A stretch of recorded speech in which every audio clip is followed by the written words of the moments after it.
हरिओम तत्सत। प्रिय मित्रों, इस चलचित्र में मैं रियल एनालिसिस जिसका संबंध CSIR नेट और IIT गेट से है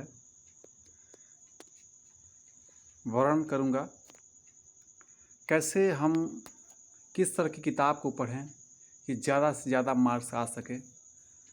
आप CSIR नेट क्वालिफाई करेंगे या नहीं, ये वास्तव में सिर्फ एक ही सब्जेक्ट पर मुख्यतः निर्भर करता है और वो है रियल एनालिसिस। लेकिन रियल एनालिसिस के जो क्वेश्चंस होते हैं CSIR नेट के, उसमें से प्रत्येक क्वेश्चन लगभग ऐसा होता है जो संपूर्ण मैथमेटिक्स के लगभग 40% ब्रांचेज को टच करता है। मतलब क्वेश्चंस कॉम्प्लिकेटिव होते हैं, उनका संबंध मैथमेटिक्स के अन्य बहुत सारे ब्रांचेस से हो सकता है। इसमें कोई आश्चर्य की बात नहीं है। सबसे पहले हम रियल एनालिसिस के सारे चैप्टर्स को समझेंगे कि रियल एनालिसिस में हमको किन किन चैप्टर्स को पढ़ना होता है। सबसे पहले होता है सेट्स एंड फंक्शंस, इसके बाद से होता है द रियल नंबर्स, फिर होता है metric space, countability of sets होता है, फिर होता है sequence and convergence, series and convergence, और जो सबसे डेंजरस पॉइंट होता है रियल एनालिसिस का वो है लिमिट, कॉन्टिन्यूटी एंड डिफरेंटिएबिलिटी। ठीक है, सभी लोग इसी में फंसते हैं। अब इसके बाद से बात आती है एप्लीकेशन ऑफ डेरिवेटिव्स, इसके बाद से एप्लीकेशन ऑफ इंटीग्रेशन, और इन पॉइंट 8 और 9 में आते हैं Rolle's theorem, Lagrange theorem, Cauchy's theorem, Taylor's theorem, Maclaurin theorem.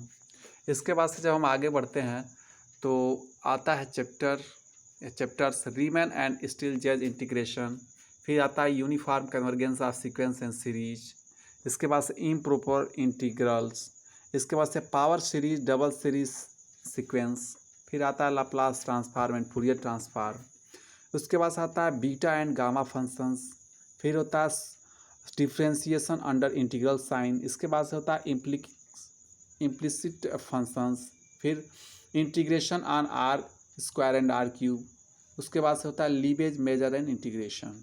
ठीक है, तो जो लिमिट, कॉन्टिन्यूटी और डिफरेंटिबिलिटी है, ठीक है, ये इसके दो पार्ट्स होते हैं। एक में फंक्शन ऑफ वन वेरिएबल रहेगा, ठीक है, वाई सिर्फ एक्स का फंक्शन हो सकता है। उसके बाद होता है फंक्शन ऑफ सेवरल वेरिएबल, ठीक है, वाई एक्स का भी फंक्शन हो सकता है, जेड का भी फंक्शन हो सकता है।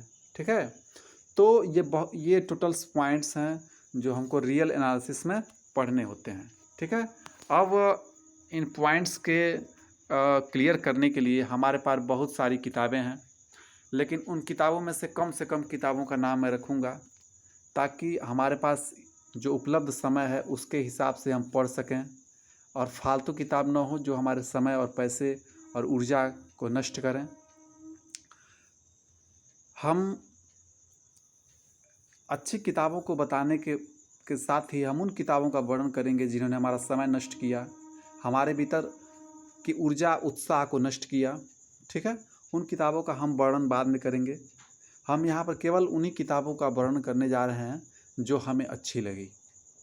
किताबें हमारे पास बहुत ज़्यादा हैं, मैंने बहुत रिसर्च किया है रियल एनालिसिस की किताबों पर। जो किताबें अच्छी लगी, एक साधारण से साधारण विद्यार्थी को विशेष सहायता दे सकती हैं, हम इसमें केवल उन्हीं किताबों का वर्णन करेंगे। सबसे पहले हम और किताबों के वर्णन के साथ ये बताएंगे कि वो किन पॉइंट्स के लिए अच्छा है।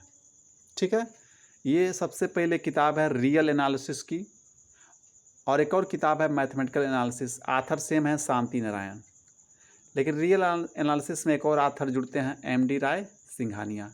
तो रियल एनालिसिस की जो किताब लिखी है उसमें हमको क्या नहीं मिलेगा, इस किताब में हमको लीवेज, मेजर एंड इंटीग्रेशन नहीं मिलेगा। ठीक है, और फंक्शन ऑफ सेवरल वेरिएबल जिसका संबंध लिमिट, कॉन्टिन्यूटी और डिफरेंटिबिलिटी से है वो नहीं होगा। तो इसके लिए इस किताब को पढ़ना उचित नहीं होगा, इसके लिए हम अलग किताबें पढ़ेंगे। ठीक है, तो और इसके साथ ही integration on R square and R cube, implicit functions इत्यादि के लिए ये पुस्तक बहुत अच्छी नहीं होगी। लेकिन बाकी जो मतलब ये पॉइंट, ये जो 15 पॉइंट्स थे, सॉरी 13 पॉइंट्स है, power series and double sequence series. इन सब के लिए MD राय सिंघानिया की रियल एनालिसिस की जो पुस्तक है बहुत अच्छी मानी जाएगी। इसके बाद से पुस्तक जो आती है मैथमेटिकल एनालिसिस, जिसके आथर हैं SC मलिक, सविता अरोरा। ये न्यू एज इंटरनेशनल के द्वारा पब्लिश्ड है। और ये जो है जितने भी पॉइंट्स हैं 1 से लेकर मैंने 19 पॉइंट्स गिनाए हैं, लगभग सभी पॉइंट्स 18 तक सभी पॉइंट्स लगभग इस पुस्तक में मिल जाएंगे। ठीक है, और अच्छे फॉर्म में होंगे, आसानी से समझ में आएगा। थॉमस कैलकुलस एंड पियर्सन, ये पियर्सन के द्वारा प्रकाशित है।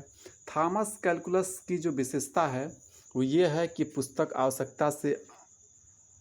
आवश्यकता तक बहुत मोटी विशालकाय है। इस पुस्तक की सबसे खूबसूरत विशेषता ये है कि इसमें ग्राफ बहुत अधिक मात्रा में होंगे। इतना ग्राफ मैंने रियल एनालिसिस की किसी भी पुस्तक में नहीं देखी है। इसके द्वारा, ग्राफ के द्वारा हम ये समझ पाएंगे कि कौन सा फंक्शन कब कंटिन्यूअस है, कहाँ पे उसकी कंटिन्यूटी नष्ट हो रही है। ग्राफ के द्वारा बहुत सारे कन्फ्यूजन्स दूर करता है थॉमस कैलकुलस।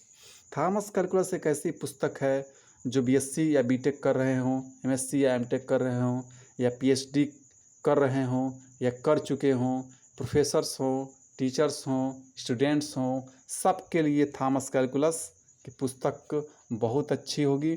ये अत्यंत सरलतम भाषा का इस्तेमाल करता है और डिटेल्ड सॉल्यूशन इसमें मिलेगा। ठीक है, लेकिन इसमें हमको ये लीवेज मेजर एंड इंटीग्रेशन नहीं मिलेगा, और भी बहुत सारी चीज़ें इसमें नहीं मिलेंगी। ये थॉमस कैलकुलस किस चीज़ के लिए सबसे अच्छी है? ये अच्छी है sequence and convergence, series and convergence, limit, continuity and differentiability. ठीक है, एप्लीकेशन ऑफ इंटीग्रेशन, डेरिवेशन। ठीक है, इम्प्रॉपर इंटीग्रेशन, इसके लिए ये पुस्तक बहुत अच्छी है।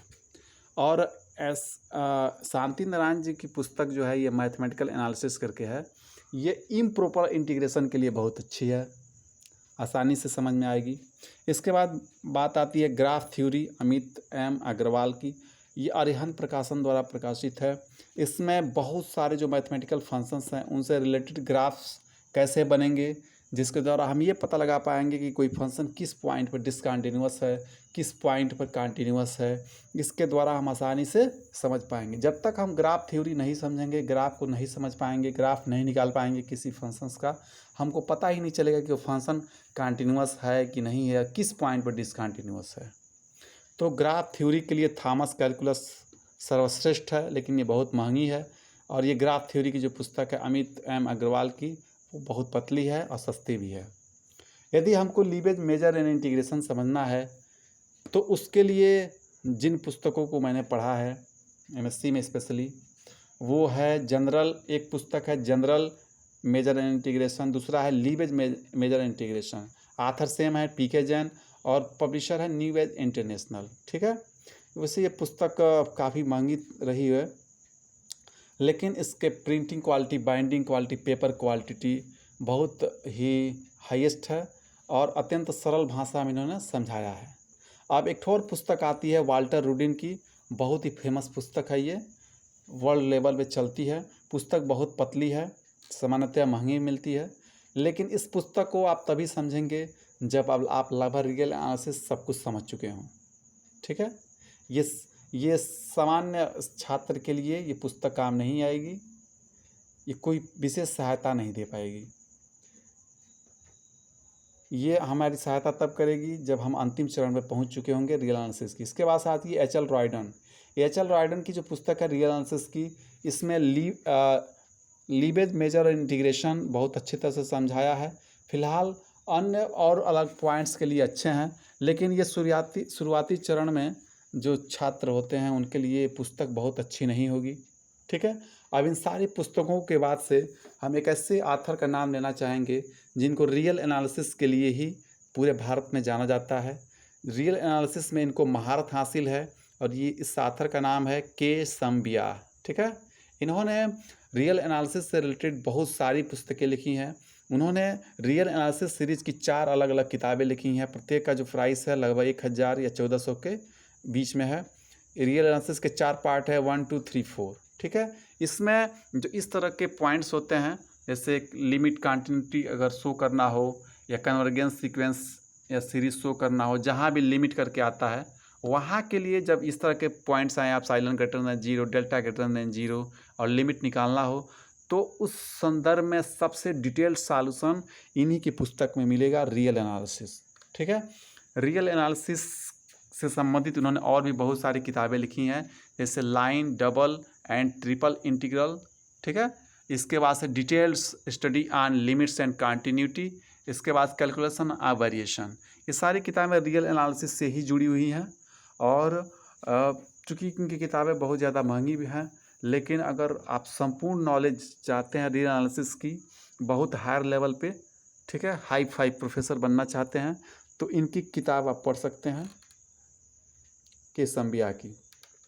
लेकिन इन किताबों के सिवा बहुत सारी किताबें पढ़ी, जिन किताबों ने हमें बहुत ज़्यादा तकलीफ़ दिया, जिसको समझना मेरे लिए आसान नहीं था, जिसे मैं बहुत ज़्यादा time wasting, energy wasting, money wasting मानता हूँ। उसमें से नंबर 1 पे है बार्टले जी की रियल एनालिसिस, जो मेरे रुचि के हिसाब से अच्छी नहीं लगी, और मैं किसी को भी इसे पढ़ने की सलाह नहीं दूंगा। इसके साथ एक और किताब है जिसने मेरा दिमाग बहुत ख़राब किया, वो है कृष्णा के रियल एनालिसिस। ये किताबें ज़रूर अच्छी रही होंगी, लेकिन CSI नेट के लिए रियल एनालिसिस के संदर्भ में ये पुस्तकें मेरे लिए अच्छी नहीं रही होंगी। मैं नहीं चाहूँगा कि कोई अपना कीमती समय एक स्टूडेंट के रूप में इन पुस्तकों पे अनावश्यक रूप से खर्च करे। जो प्रोफेसर्स हैं, जिन्होंने सब कुछ हासिल कर लिया है, उनके लिए इन पुस्तकों को समझना आसान होगा। लेकिन ये जो पुस्तकें मैंने इधर नोट किया है, ये सारी पुस्तकें सबके लिए अच्छी हैं। अलग अलग चैप्टर्स के लिए अलग अलग बुक्स की ज़रूरत पड़ती है। एक आथर सारे चैप्टर्स को डिटेल्ड में नहीं सॉल्व कर सकता है।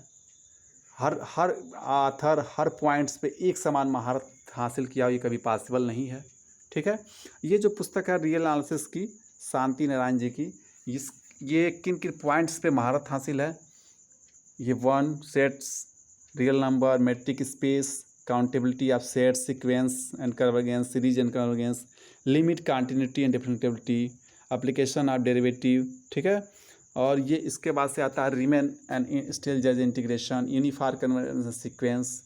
यहाँ तक 11th पॉइंट्स तक के लिए ये जो पुस्तक है बहुत अच्छी होगी।